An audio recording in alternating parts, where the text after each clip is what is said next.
Hello, welcome to my Mount Rushmore of the ancient world. We have Alexander the Great, Pharaoh Khufu, the Rosetta Stone, and then my boy Zeus. Start off, we have Alexander the Great. Some quick facts about him is he ruled one of the largest empires in the world. He never lost a major battle, pretty much ever.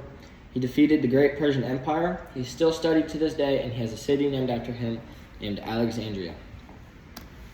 Why did I pick Alexander the Great?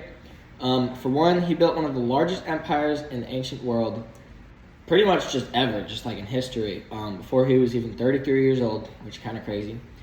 He conquered one of the most powerful kingdoms at that time, Persia. He never ever lost a major battle, which made him like the greatest military leader ever. He spread Greek culture everywhere he went, and he is literally, like in his name, Alexander the Great. And finally, he looks exactly like me. Like, exactly.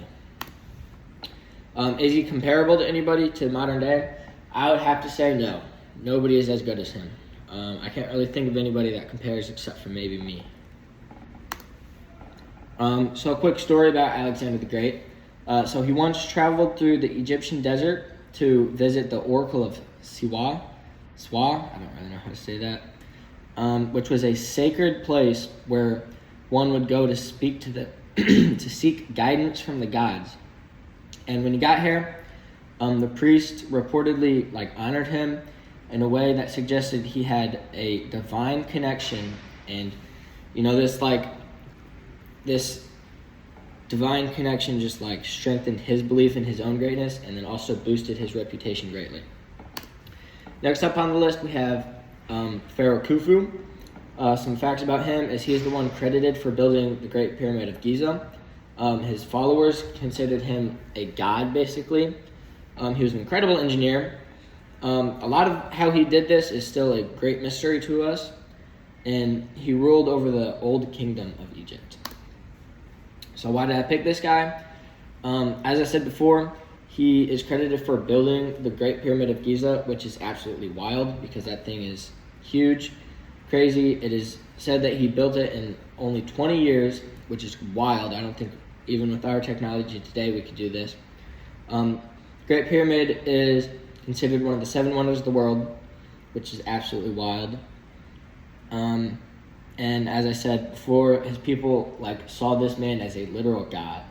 So he's pretty goated. Is he comparable to anybody? I think he's pretty comparable to King Tut, just because everybody kind of knows who King Tut is. I think King Tut is probably the most popular / known pharaoh out there. So a story about Khufu. So Khufu ordered thousands of workers to help him build and design this massive pyramid using just limestone bricks with very minimum technology. The pyramid was meant to protect him in the afterlife, so it's just a giant tomb basically. Even though I don't believe any tomb was found in the pyramid, that is what most people believe is what it was built for. And he also cursed people. Anyone who went in there got cursed. So he's also magical, which is kind of cool. Next up, we have the Rosetta Stone. This thing, pretty self-explanatory. Well, not self-explanatory, but without this thing, we would not know what Egyptian writing was. This thing helped us decode pretty much everything we know today.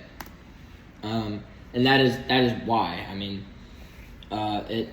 Without it, we wouldn't know what ancient Egyptian hieroglyphs mean or any of that kind of stuff. Is it comparable to anything? I think it's pretty comparable to Google Translate because it helped us translate languages. So this is the story behind it. So with its discovery in 1799, it was discovered by 2 French soldiers, I believe, who were rebuilding a fort during the Napoleon Egyptian campaign. And as they were rebuilding this thing, they noticed one of the stones had ancient script on it, and they were able to read these bottom 2 scripts already because they were a known language. But then they realized this top one was the exact same thing, just in ancient Egypt. So they were able to use that with a bunch of super smart people to translate everything, which is kind of really awesome. That takes a lot of brain power. Finally, up up on our list, we have the goat Zeus. Some quick facts is he is known as the king of the gods. He defeated the earth, or he defeated the evil titans to free Earth. He's an absolutely built machine. Like, I mean, look at that dude. He's ripped. And he's the god of thunder, lightning, and the sky. So why did I pick him? Zeus was not only worshipped as just like a god, which already is crazy, but he was like the king of the gods. Like, he was like the god of gods, pretty much. Like, he was up there. He has really good facial hair, and he defeated the Titans, freeing us from Earth, which is kind of crazy. I mean, those guys are crazy. Is he comparable to anybody? Not really. I mean, you could compare him to other gods, like maybe like Poseidon or Thor. Thor's the god of thunder, so that's someone you could compare him to. But pretty much, I mean, he's up there, so there's not much you could compare him to. So a quick story about Zeus is Zeus was hidden as a baby, so his father. Hold on.